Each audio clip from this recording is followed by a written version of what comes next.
could be doing and should be doing when our countries really get along perfectly, and I think we're having that start. We're going to have that start, but there's tremendous and में firing से पहले 90% Bengali pro Pakistan थे, लेकिन जब firing शुरू हुई है तो 90% बंगाली हुआ एंटी पाकिस्तान। मुझे वाकया हुआ सिंपल, आप अगर बंगालियों को उनका हक नहीं देते तो ये नतीजा है। इलेक्शंस हुआ था, वेस्ट पाकिस्तान ने इलेक्शन करवाया था, उसमें बंगाली जीते थे, उनकी अक्सरियत थी, तो आपको हैंड ओवर करना था कि भाई ये आप प्राइम मिनिस्टर है, आप मुल्क चलाएं। मुश्किल होता, उनके लिए आसान नहीं था, लेकिन उनको आपको इंसाफी देनी थी, वो आपने इंसाफी नहीं दी, आपने उनके साथ ना इंसाफी की। नंबर वन, आपने इलेक्शन को ख़राब किया, उनको हुकूमत नहीं दी। नंबर टू, आपने फिर उनके लीडर को गिरफ्तार करके कहा तुम गद्दार हो, तो और फिर उसके बाद आपने शूटिंग शुरू की, लोगों को मारना शुरू किया। तो आप कैसे एक्सपेक्ट कर सकते हैं? कहीं नहीं, हिस्ट्री में कहीं नहीं है कि आप इतनी फोर्स इस्तेमाल करें और आप उम्मीद करें कि वो आपसे प्यार करेंगे या आपको लव करेंगे अक्सर। अगर ये सही होता तो हिटलर और स्टालिन और जितने भी लोग हैं तारीख में, वो हुकूमत करते फिर rest of their lives. Rahman Rahim, ये अकबर साहब तो चश्मदीद गवाह हैं इस पाकिस्तान के हालात के। खैर अल्लाह का शुक्र है, खुदा न खास्ता पाकिस्तान के वो हालात तो नहीं हैं, लेकिन जो ख़राबी है हमारे सिस्टम के अंदर वो तो बहरहाल चीख चीख के बता रही है कि सिस्टम बहुत ख़राब है। क्योंकि जो मौजूदा सूरत हाल है मुल्क की, ख़ास तौर पे जो सबसे बड़ी तशवीश की बात है कि इकनॉमी हमारी बहुत ज़्यादा तबाह हो रही है। और इकनॉमी तबाह होने की जो सबसे बड़ी वजह होती है वो सिर्फ यही होती है कि करप्शन और अनस्टेबल गवर्नमेंट, जिसमें इन्वेस्टर को ये यकीन नहीं होता कि ये गवर्नमेंट कब तक रहेगी या इस हुकूमत का क्या होगा, ये कल होगी कि नहीं होगी, और यही सूरत हाल जो है वो बताई जा रही है।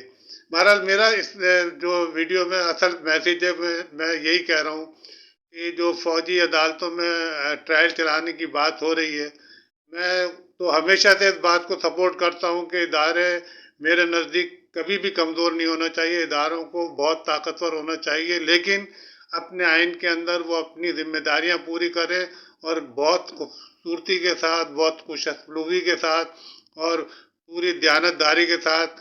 तो उनके एहतराम में तो कभी कमी होना भी नहीं चाहिए, क्योंकि इसमें कोई शक नहीं, इसमें कोई दो राय नहीं है कि जो जूनियर लड़के होते हैं वो बड़ी कुर्बानियां देते हैं, उनकी फैमिलियां अफेक्टेड होती हैं, ये कोई मामूली बात नहीं है। इससे कह देना आसान बात होती है, लेकिन जो रियलाइज़ करने वाले लोग हैं वो इस चीज़ को रियलाइज़ करते हैं कि उन नौजवान लड़कों की, कैप्टन, मेजर, हवालदार, सिपाही, इन सब की बड़ी कुर्बानियाँ होती हैं, इससे कोई इनकार नहीं कर सकता और ना करना चाहिए।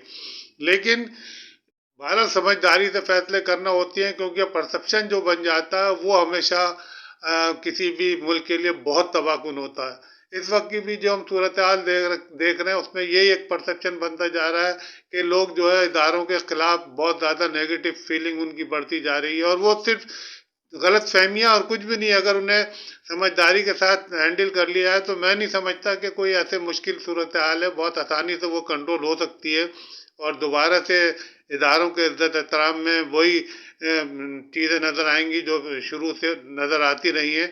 और हमारे इदारों को बस सबसे ज़्यादा इसी बात पर तवज्जो देना चाहिए कि ये इदारों के भी मुफाद में, और इस वक्त सबसे ज़्यादा अगर किसी को नुकसान पहुँच रहा है तो वो इदारों को पहुँच रहा है, क्योंकि अब हर बाशऊर आदमी इन चीज़ों को अपनी आंखों से देख रहा है और उसकी समझ में आ रही है कि ये पाकिस्तान में हो क्या रहा है। तो कोई बोले ना बोले, खामोश हो जाए, वो गलत बात है, इसलिए कि इंसान को बोलना सिर्फ इसलिए चाहिए कि उसका मकसद कोई ख़राबी नहीं पैदा करना, उसका मकसद है इस्लाह की जाए। इस्लाह इसलिए की जाए कि हर आने वाली जनरेशन के लिए हालात अच्छे हों। हालात अच्छे उसी वक्त होंगे जब जिसकी गलती है उसको पॉइंट आउट किया जाए, और गलती कोई भी कर सकता है, सिविलियन भी कर सकते हैं, सिविल गवर्नमेंट भी कर सकती है, लीडरान भी कर सकते हैं, जजेस भी कर सकते हैं, इदारे भी कर सकते हैं, हर आदमी इंडिविजुअल भी कर सकता है। लेकिन अगर कोई गलती पर है, उसको गलती का एहसास ना हो तो फिर उसको जाहिर है कि ठीक नहीं किया जा सकता, क्योंकि जब तक गलती को ठीक ना किया जाएगा हालात कभी ठीक नहीं होंगे।